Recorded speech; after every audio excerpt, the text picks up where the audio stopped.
In our previous session, we learned that pawns can become queen whenever they reach the opposite side of the board. This is commonly known as pawn promotion. We looked at several examples of such pawns in a position. We call them passed pawns, and the danger a passed pawn can represent in the position as it gets closer and closer to the promotion square. We said it isn't mandatory to promote to queen. You decide what piece you want to promote to according to the circumstances of the position. We also said the possibility of promoting a pawn can tip the balance on either side's favor and consequently determine the outcome of the game, regardless of the game stage this possibility appears in. That is why having a passed pawn, or the possibility of creating one, represents a positional advantage that could turn into significant material advantage if promoted and help deliver checkmate or win or draw the game otherwise. In this lab video, we will look at what happens after a passed pawn is promoted. Welcome, chess masters. So, we or the opponent have got a passed pawn in the position. Now the important question is, can that pawn be stopped? This is a great question. I'm glad you asked. Were you able to answer the quiz question? Let us do that first. What pawns can promote? In theory, any of the pawns can potentially promote. So, theoretically, there could be 9 queens on the board if all 8 pawns were promoted to queen. The existing queen was not yet traded. But in real game practice, it is the passed pawns that can be promoted. In a real game, hardly all pawns stay on the board after trading some and dropping some others. Usually, 3 or a lesser number of passed pawns will appear on the board, and most commonly one of the passed pawns is promoted. So that is the answer to the quiz question. Let us now have a look at the session exercise. In this position, it is white to move.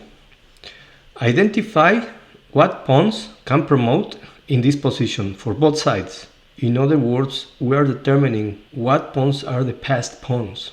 Passed pawns for white is this one, and that is the only one passed pawn for white. These other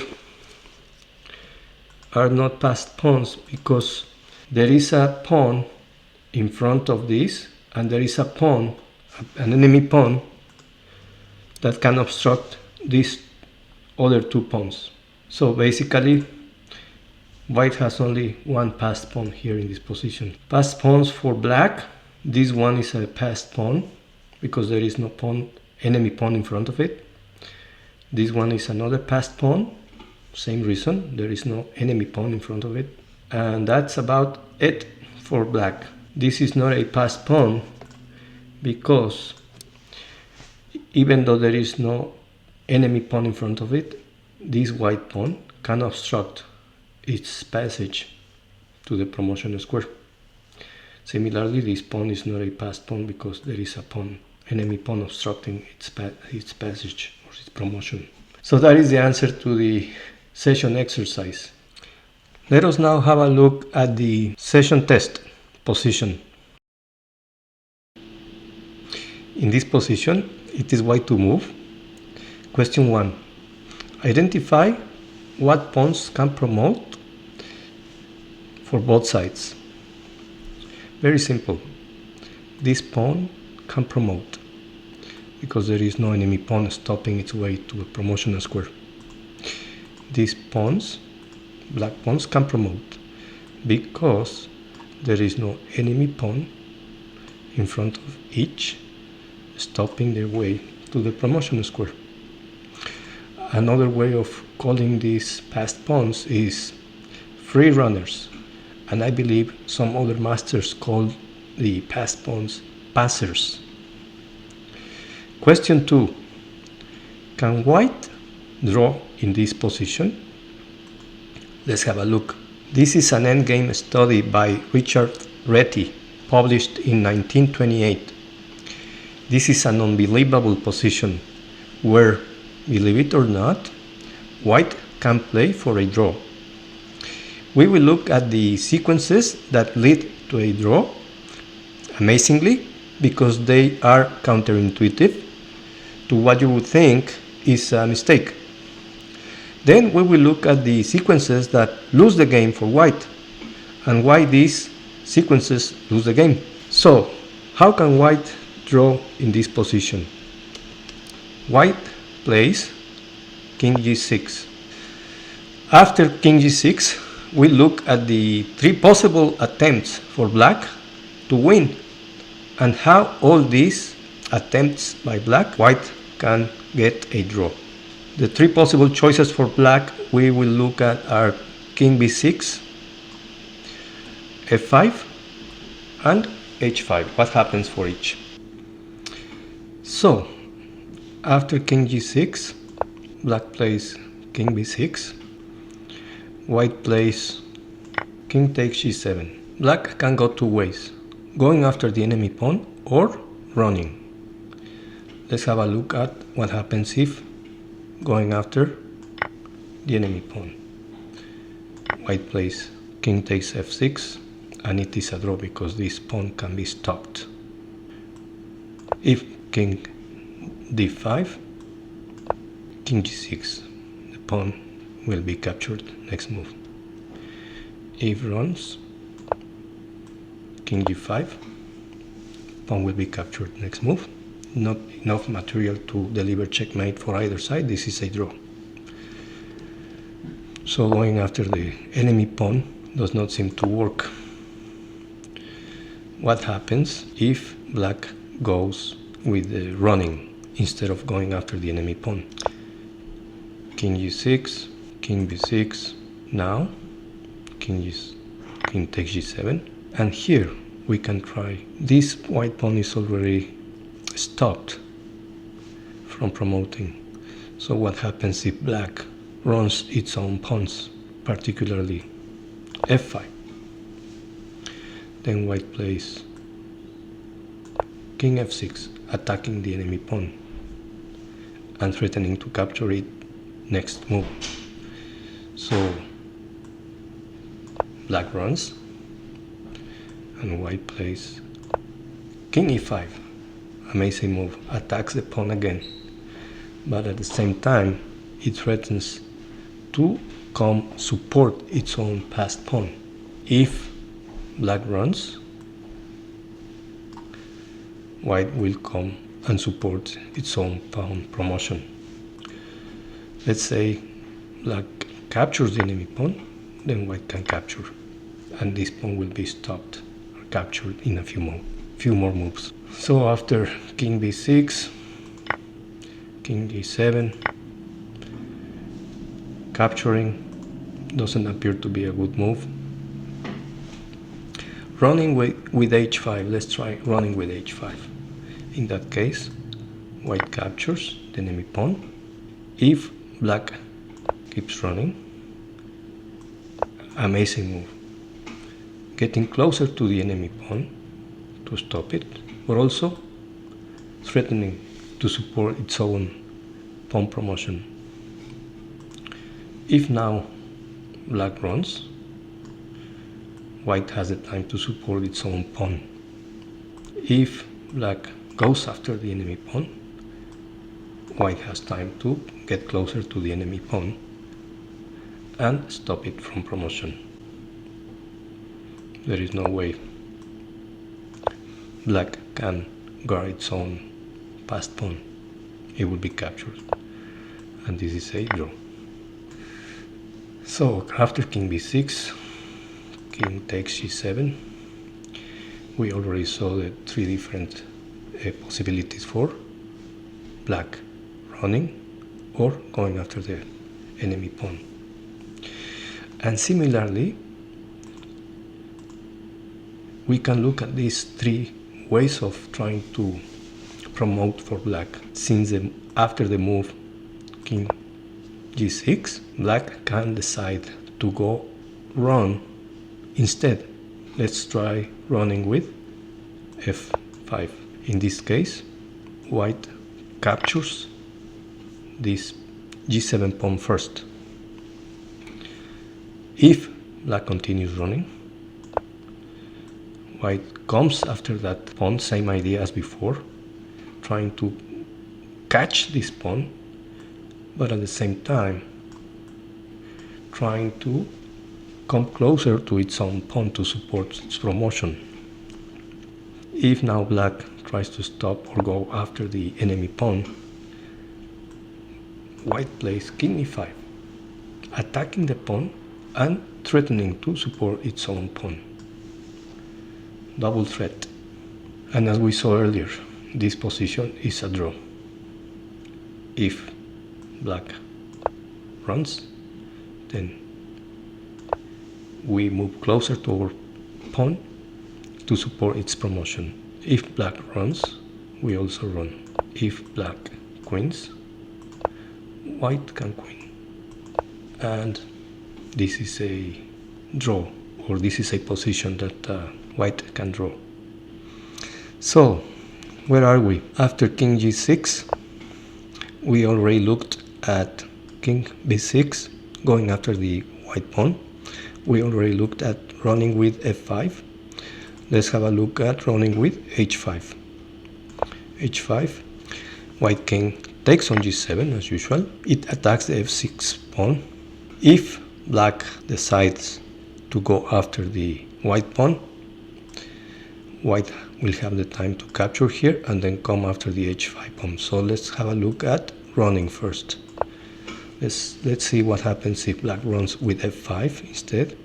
Then white attacks the f5 pawn again, and it gets closer to its own pawn to support its promotion. Let's say at this point, if black decides to run with the f pawn, white attacks this pawn again, and it is a double threat, coming to support its own pawn and threatening to capture the f4 pawn and eventually the h pawn. So instead of that, what happens if at this point black runs with its h pawn? Then white has to play king e5, good move, so that threatens to support its own pawn promotion and catch both black pawns. It is an amazing move. So let's say black decides to run with the h pawn, then white comes to support its own pawn promotion. If black runs, white runs. If black queens, white queens. Check. And this is a draw. Check. And white captures the last remaining black pawn. This is a draw position. It is amazing. So after king g6, we already exhausted the three possibilities for black: going after the enemy pawn or running with either of its own pawns. Now let's have a look at why white has to capture the g7 pawn instead of the pawns that run. It is amazing. Turns out that if white captures the pawns that run, because you would think since they are closer to the promotion square you have to capture those, what happens is that white loses a tempo in capturing this f5 or h5 pawn, which gives time to black to go after the enemy pawn, and then if white comes back to go after the remaining pawns, then it is lost, because this g7 pawn, if white captures it, the f6 pawn can run away. Let's have a look. King g6, f5. Let's say white takes the f5 pawn, then black comes after this pawn. And now it is a lost position for white, because it doesn't have time to come support its own pawn, which now it is threatened to be captured. and this h6 pawn will run away after the white king comes after this g7 pawn. So this is a lost position for white. And now white cannot stop this h pawn. And eventually black will queen, or will promote to queen, and eventually will deliver checkmate. So that is what happens if white captures one of the black runners instead of the g7 pawn. By capturing the g7 pawn, it removes the defender of either pawn, f6 or h6, plus it amazingly allows white to gain time to come back and support its own pawn. It's an unbelievable endgame. So that is the endgame study by Richard Reti, published in 1928. I hope you liked it. That is the solution to the session test. Let us draw some important conclusions from this endgame study. Even being down in material significantly, white can fight back by taking advantage of his passer being closer to the promotion square than black's passed pawns. In pawn endings, kings play the main role and show their power better than in any other kind of ending. Kings can support their own passed pawns to promotion or keep enemy passed pawns from promotion.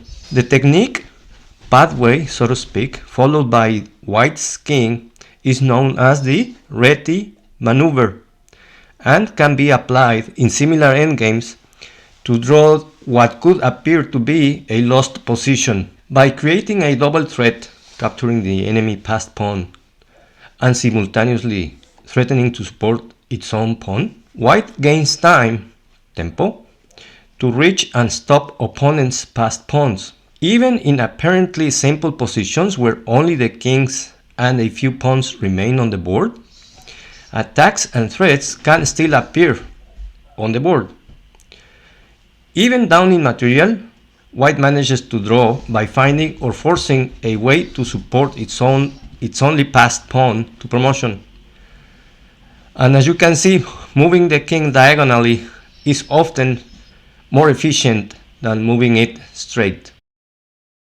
Let us now move on to do a quick lab exercise to verify that we have learned what we have discussed about promoting passed pawns. In this position, it is white to move. It's got a huge advantage because of the passed pawn on the 7th rank ready to promote next move. Exercise 1. White to move and draws. Exercise 2. White to move and wins. Pause the video, give it a couple minutes and try to find the solutions. Okay, look closely. White can draw in this position if it plays either of c8 equals queen and draw, because the black king is in a stalemate situation. It has no moves, no legal moves. All the squares around the black king are controlled either by the queen or by the king. White can draw in this position if it plays c8 equals bishop. Even though the king is not in a stalemate situation, there is insufficient material to deliver checkmate. White can draw in this position if it plays c8 equals knight, check. The black king can move out of check, and this is a draw because there is insufficient material to deliver checkmate. Those are the three ways white can play to draw the game. However, this is the kind of thing you don't want to do in your own games. If you have a huge advantage, you don't want to draw, whether mistakenly or intentionally, like stalemating the enemy king. You want to find a way to win, or that leads you to win your game, which takes us to lab exercise part 2. Let's have another look. White can win in this position if it plays either of c8 equals rook. The king has one available square to go to. It is not check, but it cannot go here, nor here, nor here, nor here. This is the only square available. So after the black king moves, white delivers checkmate. Amazingly, this is a checkmate in one after promoting the passed pawn to a rook. White can win in this position if it plays king d7. Good move. Deciding to give the enemy king some breathing room first, in case you are fixated with promoting to queen, but luckily you did realize that promoting to queen would result in a stalemate. By playing king d7, you ensure there won't be a stalemate situation, the likelihood of which increases when the mobility of the enemy king is limited. Then, after king d7, you continue with promoting the passed pawn to queen, and then you continue seeking checkmate, preferably in the quickest or shortest way possible. Either of these ideas, promoting to rook or giving the enemy king some breathing room, is what you want to do when you are promoting a passed pawn. After king d7, the black king has moves available, this one or this one. Either way, now white can promote to queen and then seek out delivering checkmate. Now that it is not a stalemate situation, white can come after the black king.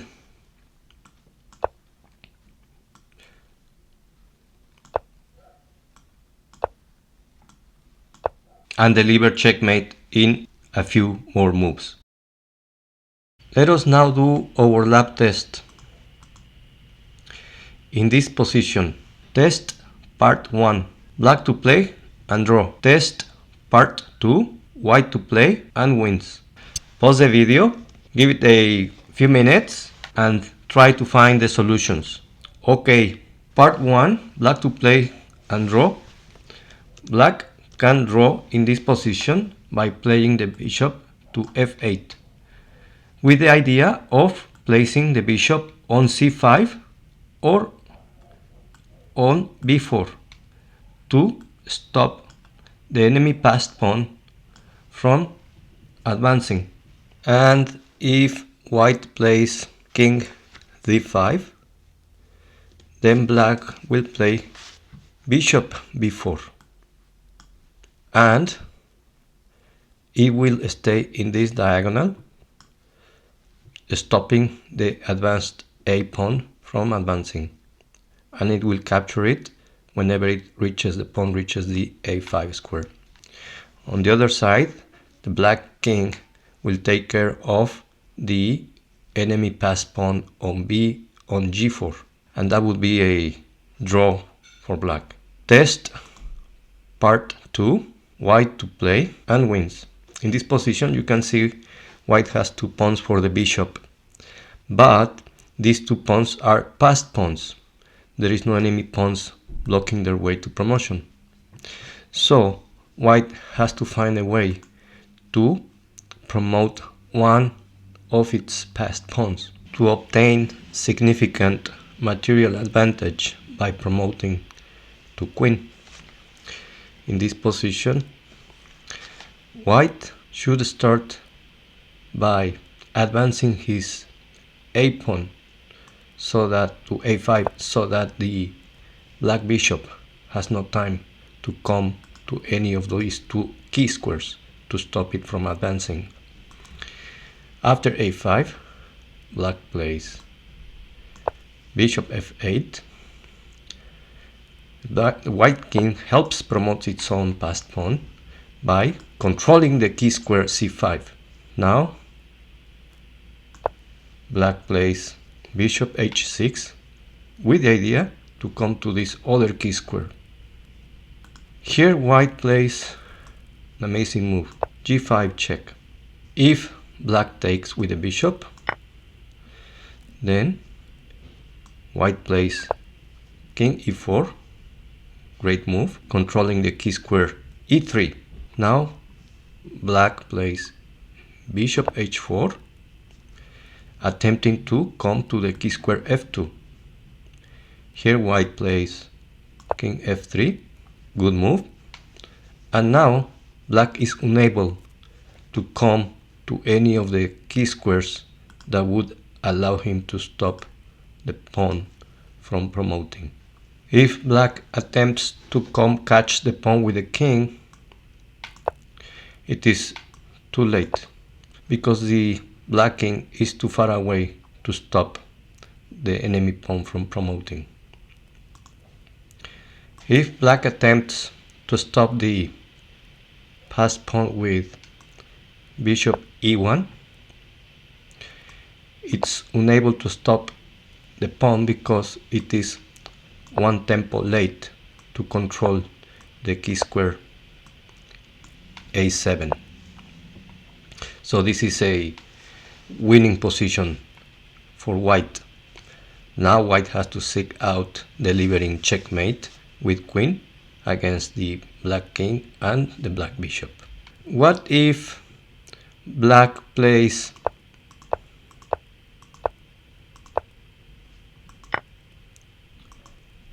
king takes instead of bishop takes? In that situation, white advances its pawn towards the promotion square, and now black is unable to stop the pawn with the bishop because the black king is blocking its own bishop from accessing the key square e3, and if it attempts to come and access the key square c5, the white king is controlling it. So the bishop is now unable to access the important diagonal where the passed pawn will go through. So this is an amazing position, an endgame study by Otten, 1892. I hope you found this study interesting. After looking at several examples, exercises and tests about passed pawns, let us now zoom out a bit and discuss why Aaron Nimzowitsch said what he said regarding a passed pawn. I will start by the definition that he gives in his book, My System. In part 1, chapter 4, he defines a passed pawn as follows, and I quote, "A pawn is passed if there is no enemy pawn in front of it on the same file and on either of the neighboring files, and cannot thus be prevented from promoting to a queen." End quote. Let's have a look to a position to illustrate what he said. In this position, black has a passed pawn, but it can be blockaded by the knight from b3 to d4 or the bishop from f2 to d4. By blockade, he means the physical stopping of an enemy pawn by a piece. Notice how the black pieces are protecting the passed pawn, and the rook on d8 is even supporting the advance of the pawn along the d file. So what happens if black decides to advance the pawn and sacrifice the pawn? In that case, Grandmaster Aaron Nimzowitsch says that now black's reserves have suddenly been activated. The bishop on b7 has received a diagonal aiming at the white king. The rook an open file and the knight a new square in the center. This forced advance of the passed pawn by sacrificing it in order to open lines is the reason why Grandmaster Aaron Nimzowitsch said that the passed pawn must be kept under lock and key to avoid opponent's pieces becoming active. And that the way to accomplish that is by blockading the enemy passed pawn. I hope all this made sense to you and it helps you in your games. Let us now move on and have a look at the position in the thumbnail of this lab video. In this position, it is white to move and win. It is a study composed by Fernando Saavedra in 1895. Did you notice white has a passed pawn only 2 squares away from promotion? Did you notice that if white can promote its pawn to queen, it would get a material advantage and potentially win the game or not lose it? Did you notice the white king can support the pawn advance to promotion? In case black attempts to stop it, did you notice the black king is already in a corner of the board and could be a more vulnerable target for white to attack after promoting the pawn? Did you notice black is threatening attacking the pawn playing rook d6 and effectively pinning the pawn and eliminating it next move and draw the game? Did you notice the black king is unfortunately so far away from the passed pawn, so it's unable to help the rook in stopping the pawn? So it is only the black rook that will fight against the passed pawn. After noticing all these conditions, you realize that white has only one option to keep hope of promoting its pawn. Particularly, white has to address the threat rook d6, and moving the king to avoid the pin would allow black play rook c5.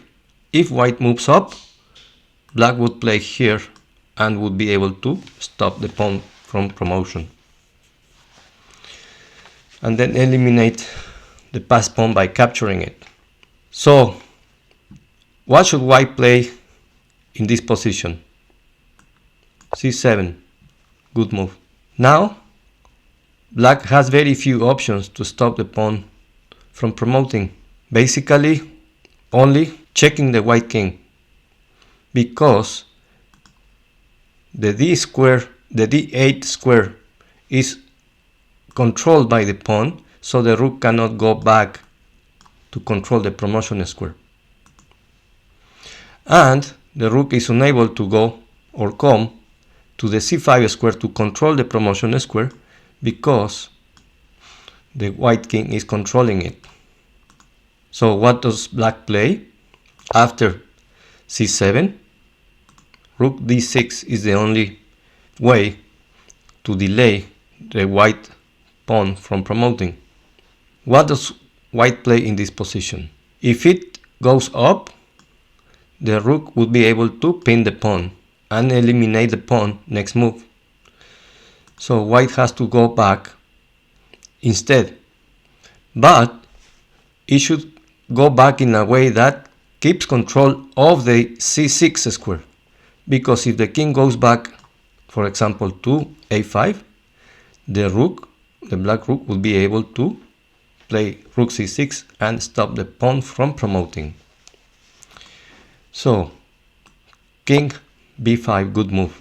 Now, black continues with the same strategy, checking the white king and hoping the king will go away from the c5 square. What does white play? King b4. Because if it goes up, black just repeats the check and there is no progress. So king b4, black keeps checking the white king. White plays king b3. Black continues with the strategy of checking the white king. Rook d3 check. Now if the white king goes up, the black rook continues checking the king.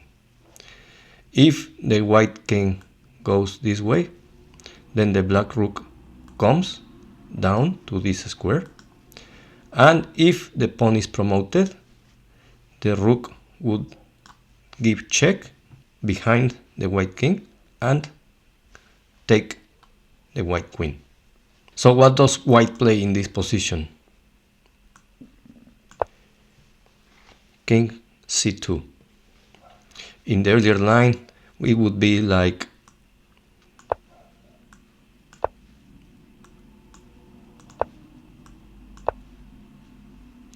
white king has to get out of check, and now black captures the queen, and this is a lost position for white.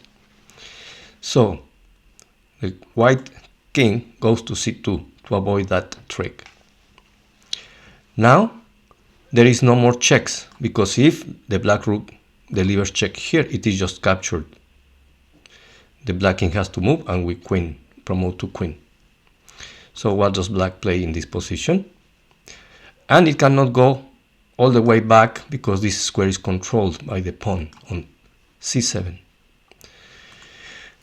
What does black play in this position? Now the rook is attacked, and if it checks the white king, it will just be captured and black loses the game.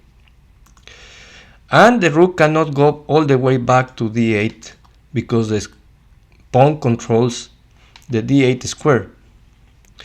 You would want to put your rook on the back rank to control the promotion square, but in this position black is unable to do so. So what does black play in this position? It has a cunning idea that if black plays rook d4 and if white promotes to queen, then black checks the white king and attacks the white queen, double attack with check. In this situation, white would be forced to take the rook and end up in a stalemate situation. The black king has no legal moves and it would be a draw. However, white has an interesting idea to avoid this situation. After black plays rook d4, white promotes his pawn to rook, and that way it threatens checkmate in 1.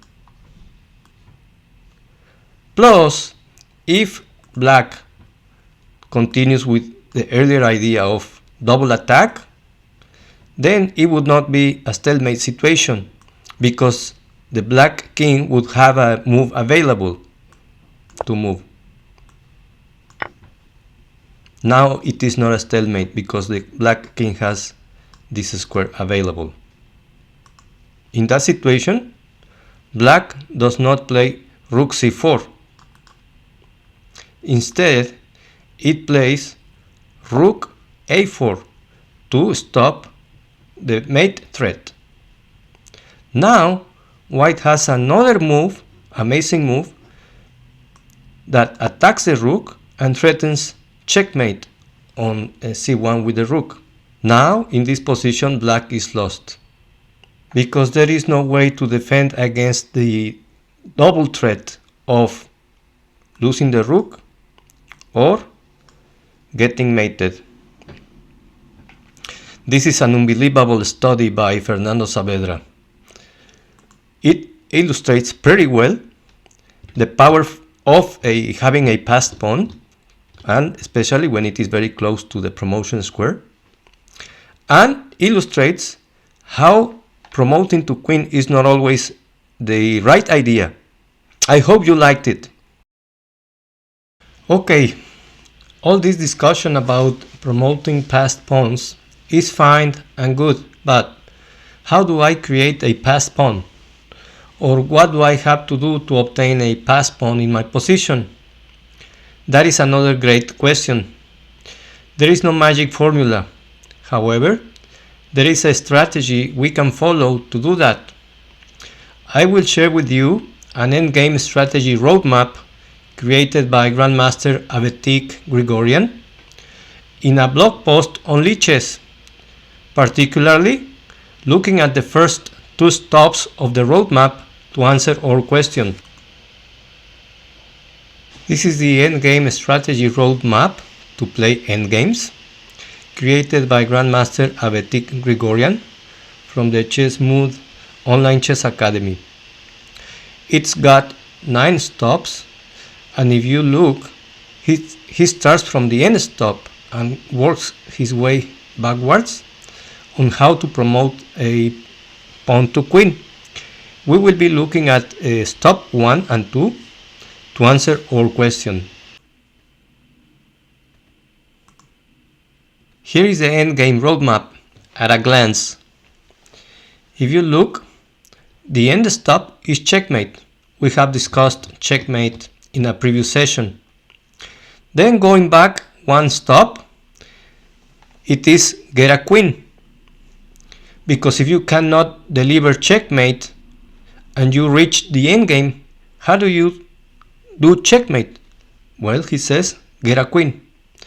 Now we have looked several examples on how to get a queen when you have a passed pawn in your position. What happens if you don't have a passed pawn? Then he says create a passed pawn, which is the question that we want to answer. So stop 2 of the roadmap, create a passed pawn if you don't have one. Using a pawn majority is the main way to create a passed pawn. In this position, white has 2 pawns on the queen side, whereas black only has 1. If you look on the king side, black has 3 pawns, whereas white has only 2. That means black has a pawn majority on the king side because it has more pawns than white has on the king side. On the other side of the board, white has a pawn majority because it has 1 more pawn than black has on the queen side. And what plan should we choose? White should choose to advance his pawn that can potentially become a passed pawn. That means white should choose to advance its a pawn from a3 to a4 and then from a4 to a5. Once the pawns are exchanged, white will end up with a passed pawn on the square a5. And that's how you create a passed pawn, by advancing your pawn majority. If possible, if you notice in this position, black has a lot more difficulty to advance its own majority, because for one, it is more pawns that he has to move, and the black pawns are almost in their initial position, so they will take a lot more moves for black to create a passed pawn by advancing its own majority on the king side. This is a fantastic resource. I'd like to recommend you go over this blog post entirely. It is a very simple blog post created for non-titled players to learn how to play endgames. It will save you many hours of studying endgames using other resources. This blog post is very short, very simple, very straightforward, and it will improve your endgame play in particular and your chess playing in general. This lab video was so packed that our summary is only 2 statements. In theory, any pawn can promote, but in practical play, It is the past pawns that can be promoted. You promote to the piece that helps you deliver checkmate in the lesser number of moves, or that helps you win or draw the game. With that, I want to thank you for watching. If you liked the video, please give it a like, even if it was too long. Share it with chess friends and family, and subscribe to the channel. If you are in the US, visit my Herbalife distributor website to order your favorite Formula 1 nutritional shake mix or herbal tea for a healthier lifestyle. Good luck on your next games, and never stop learning. Take care.